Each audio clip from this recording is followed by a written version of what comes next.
दोस्तों, welcome back to my channel English literature I read for you. आज की अपनी इस वीडियो में हम बात करने वाले हैं next chapter the sound of music. हमने 9th क्लास की इंग्लिश की बुक बिहाइव की एक सीरीज स्टार्ट की हुई है, तो हमने फर्स्ट चैप्टर को अब तक डिस्कस किया है। तो आज जो है हम चैप्टर नंबर 2 को, यूनिट फर्स्ट के चैप्टर 2 को, साउंड ऑफ म्यूज़िक को डिस्कस करने वाले हैं। लाइन बाय लाइन अच्छे से समझते हुए वर्ड्स को चलेंगे। तो चलिए आज की इस वीडियो को स्टार्ट करते हैं।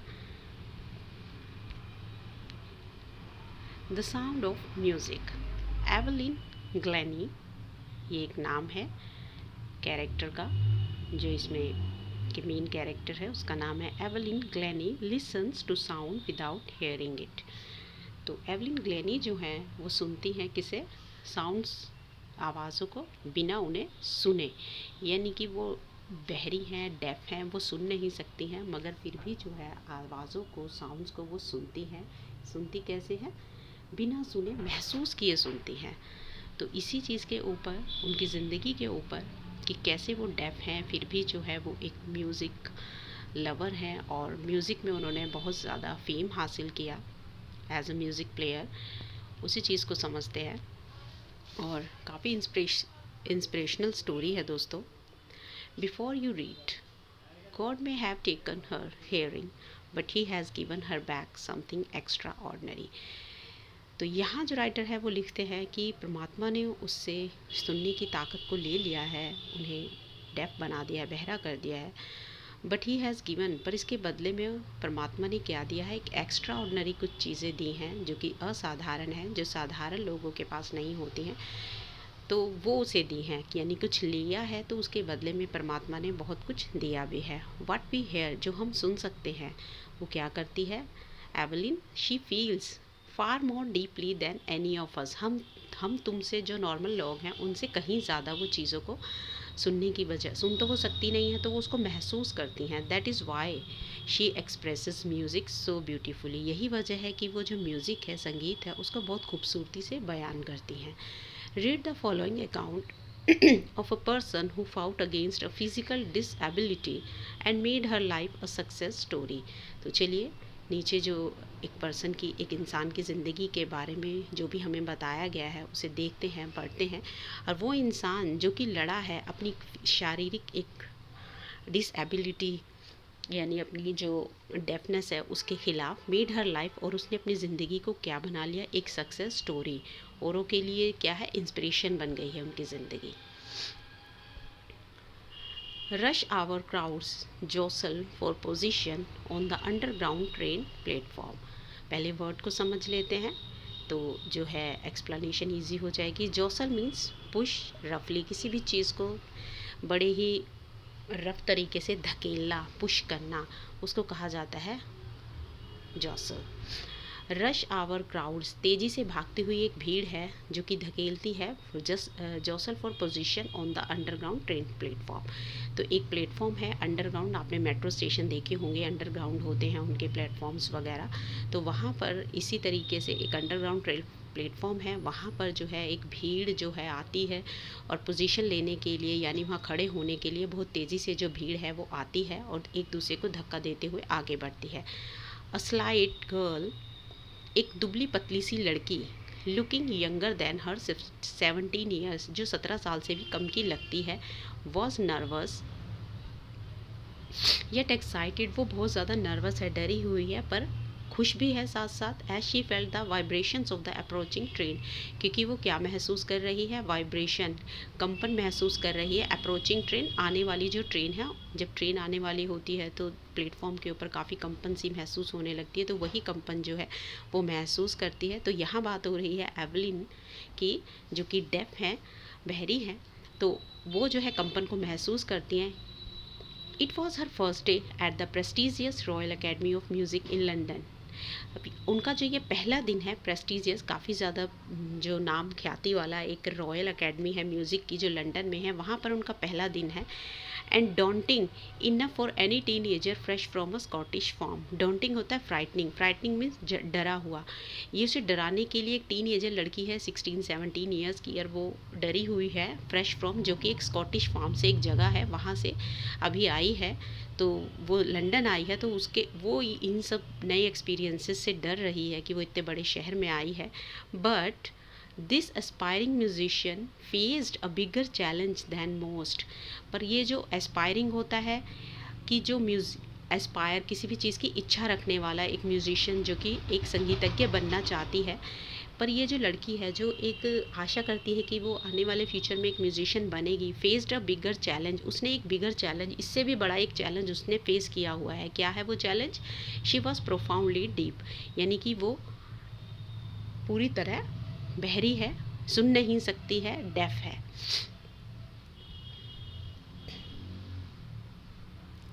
Evelyn Glennie's loss of hearing had been gradual. Evelyn Glennie जो मेन कैरेक्टर है, लड़की है 17 ईयर्स की, उसका नाम है, उसका जो ना सुन पाने का जो लॉस है, कमी है, वो धीरे धीरे हुआ था। ग्रेजुअल यानी धीरे धीरे, ऐसा नहीं था कि वो जन्मजात ही डेफ थी। वो धीरे धीरे जो है सुनने की शक्ति जो है उसकी ख़त्म होती गई। Her mother remembers noticing something was wrong. उसकी माँ ने धीरे धीरे ये महसूस किया कि कुछ गलत हो रहा है। व्हेन द 8-year-old एवलिन, जब 8 साल की थी Evelyn, was waiting to play the piano, piano को बजाने के लिए वो अपनी बारी का इंतज़ार कर रही थी। They called her name and she didn't move. और वहाँ स्टेज पर उसका नाम बुलाया जा रहा था और वो हिली भी नहीं। उसका नाम बुलाया जा रहा है और वो बैठी है, क्योंकि उसकी जो सुनने की ताकत है वो धीरे धीरे कम होती जा रही थी। पेरेंट्स को धीरे धीरे इस चीज़ का एहसास हो रहा था।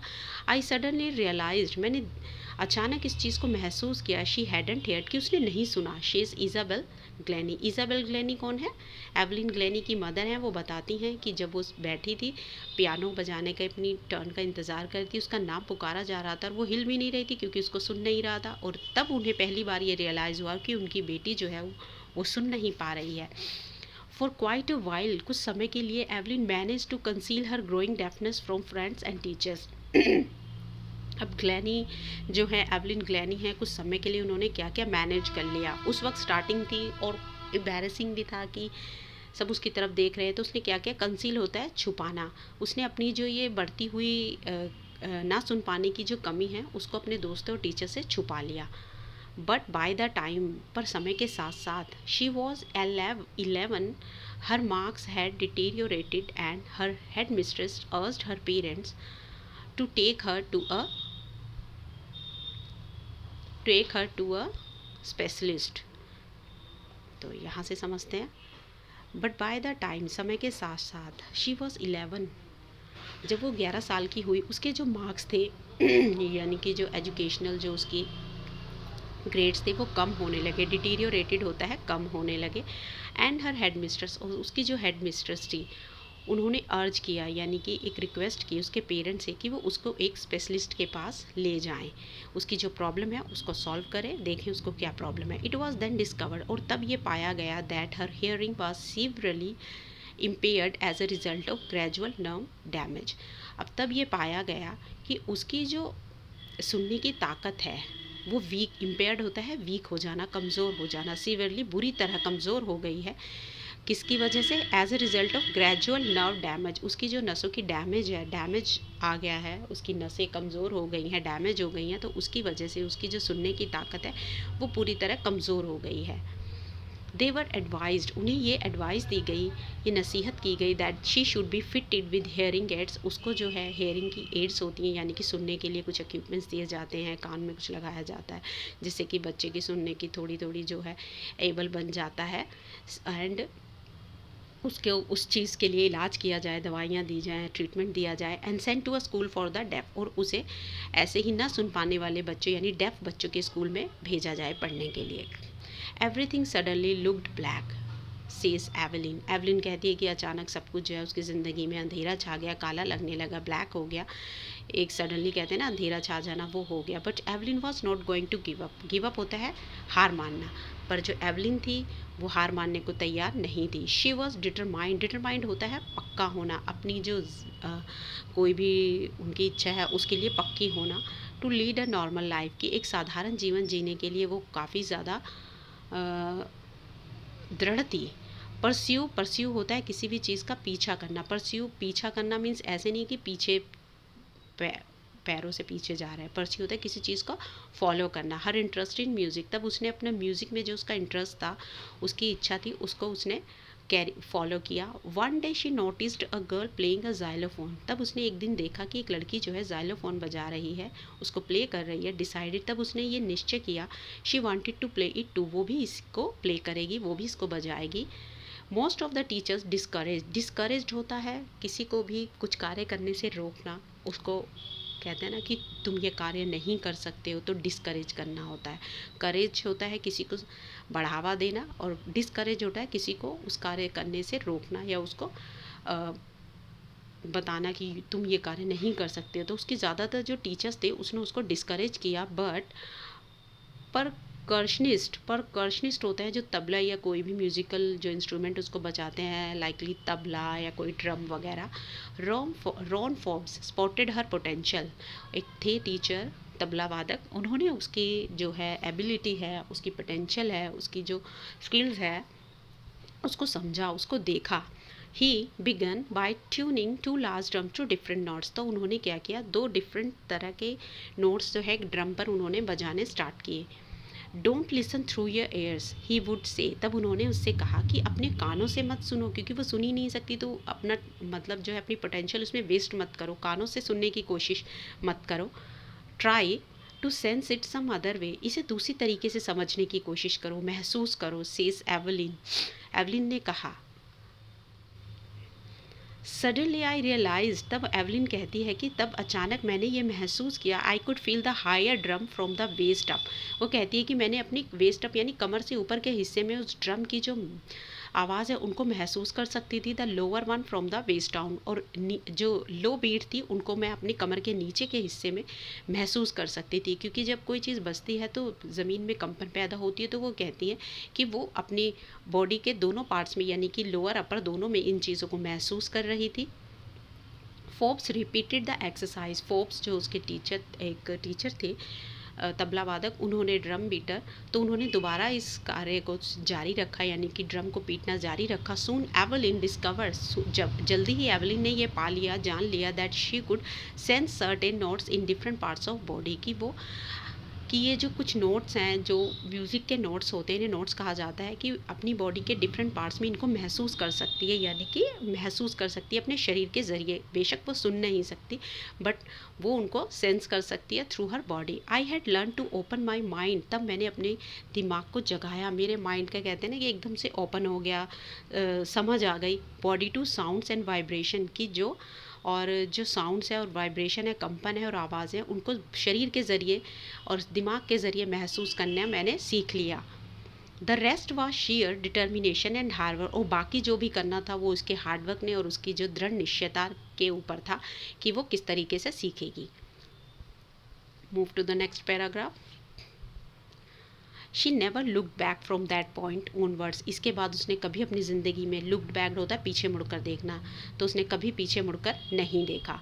She toured the United Kingdom with a youth orchestra and by the time she was 16, और तब उसने यूनाइटेड किंगडम यानी कि यूके, इंग्लैंड का टूर किया। किसके साथ? एक ऑर्केस्ट्रा के साथ, यंग ऑर्केस्ट्रा का एक ग्रुप था, उसके साथ वो टूर के लिए यूनाइटेड किंगडम गई, और इस समय वो कितने साल की थी? वो 16 साल की थी।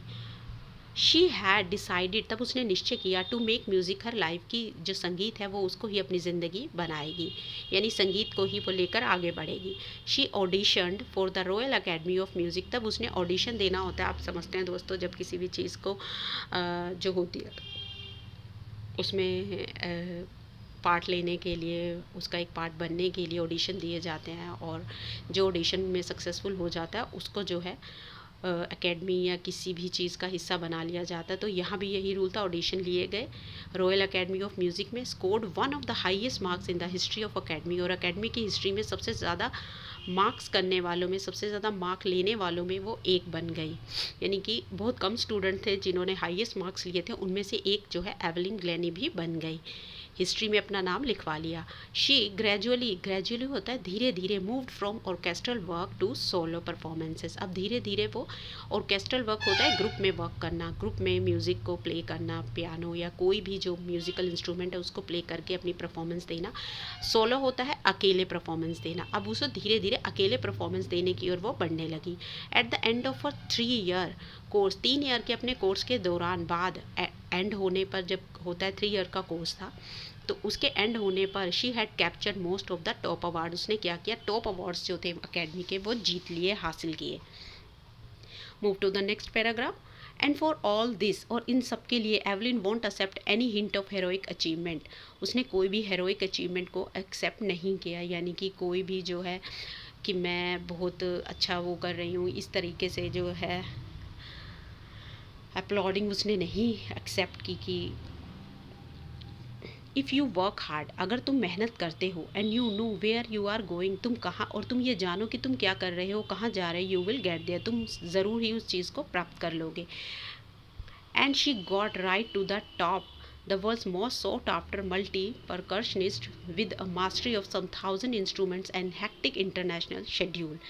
She got right to the top. अब वो क्या हुआ, वो टॉप पर पहुंच गई अपने करियर के। The world's most sought after multi percussionist, अब क्या बन गई वो, वर्ल्ड की जो मोस्ट तबला वादक कह सकते हैं या जाइलोफोन वादक कह सकते हैं, कोई भी म्यूजिकल इंस्ट्रूमेंट को बजाने वाली, with a mastery of some 1,000 instruments को बजाने में उसने मास्टरी हासिल कर ली। हेक्टिक इंटरनेशनल शेड्यूल, जिसमें कि उसका इंटरनेशनल जो शेड्यूल था, हर काफ़ी जो देशों में वो परफॉर्म करने के लिए जाती थी, इसके बावजूद जो है वो टॉप मोस्ट में आ गई।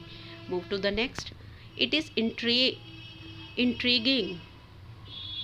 Intriguing to watch Evelyn function so effortlessly without hearing.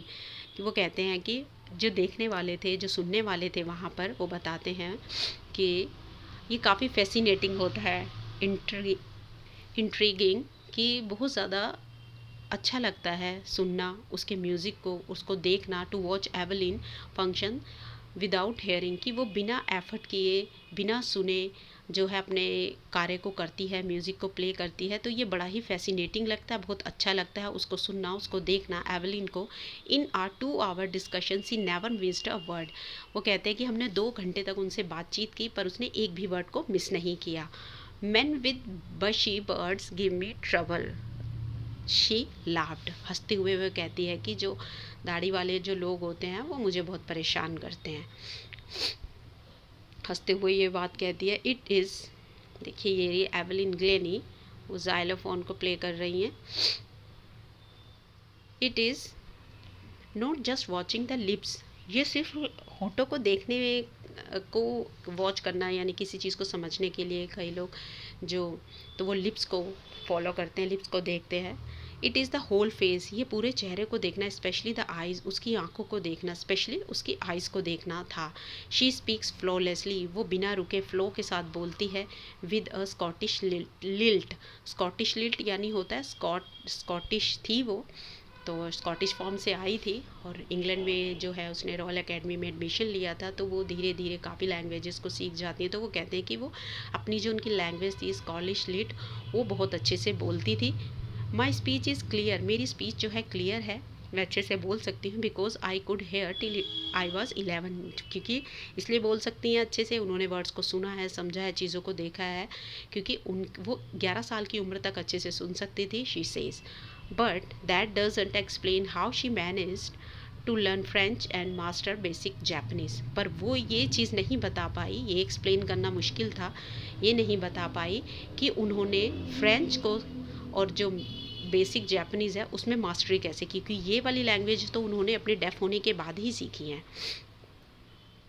Move to the next. As for music के लिए, अब संगीत के बारे में वो बात करती हैं। शी एक्सप्लेन्स, वो बताती हैं। It pores in through every part of my body, pores होता है उंडेलना, म्यूज़िक जो है वो कहती है मेरे शरीर के एक एक हिस्से में भरा हुआ है। इट टिंगल्स इन द स्किन, ये मेरी स्किन में टिंगल करता है, यानी कि चुटकियाँ होती है ना काटना, तो वो चीज़ मेरी पूरी बॉडी पार्ट में टिंगल्स करता है। माई चिक bones even in my hairs, मेरे जो चिक बोन्स है, मेरी जो चेहरे की हड्डियां हैं या मेरी चीक्स हैं, उनमें, मेरे बालों में, यानी मेरे बॉडी के हर पार्ट में टिंगल करता है। When she plays the xylophone, जब वो xylophone बजाती हैं, she can sense the sound passing up the stick into her fingertips. तो वो उसको कैसे महसूस करती हैं? ये जो आवाज़ है स्टिक के ज़रिए उनकी उंगलियों में वो महसूस करती है, फिंगर टिप्स में महसूस करती हैं. By leaning against the drums, और लीनिंग होता है किसी चीज़ के सहारे खड़े होना. जब वो ड्रम के सहारे खड़ी होती हैं, she can feel the resonance flowing into her body, और वो उसकी आवाज़ को कैसे महसूस करती हैं? जो उसकी इको है, उसकी आवाज़ें हैं, अपनी बॉडी में फ्लोइंग यानी चलते हुए महसूस करती हैं. She can feel the on a wooden platform, एक लकड़ी के प्लेटफॉर्म पर वो खड़ी होती हैं. शी रिमूव्स हर शूज़, और अपने जूतों को उतार देती हैं. सो दैट द वाइब्रेशन, जो वाइब्रेशन है, कंपन है, पास थ्रू हर बेयर फीट. बेयर फीट होता है नंगे पैर. एंड अप हर लेग्स, तो जब वो अपने पैर लकड़ी के प्लेटफॉर्म पर वो खड़ी होती हैं, शी रिमूव्स हर शूज़, अपने जूतों को उतार देती हैं. So that the vibration pass through, और जो कंपन है, ताकि जो कंपन है, जो भी ड्रम बजाने की कंपन है या जाइलोफोन बजाने की किसी भी चीज़ की जो कंपन है, धरती के थ्रू खड़े होने पे हम नंगे पैर खड़े होते हैं, तो उसके थ्रू जो है उसके टांगों में वो महसूस कर सके. तो आज की वीडियो में दोस्तों इतना बहुत है. ज़्यादा लंबी वीडियो करने से जो है वीडियो बोरिंग हो जाएगी. तो आज की वीडियो में इतना ही. मिलते हैं नेक्स्ट वीडियो में नेक्स्ट पार्ट के साथ. डिस्कशन कंटिन्यू रखेंगे. तो चलिए, पढ़ते रहिए, खुश रहिए. Thank you.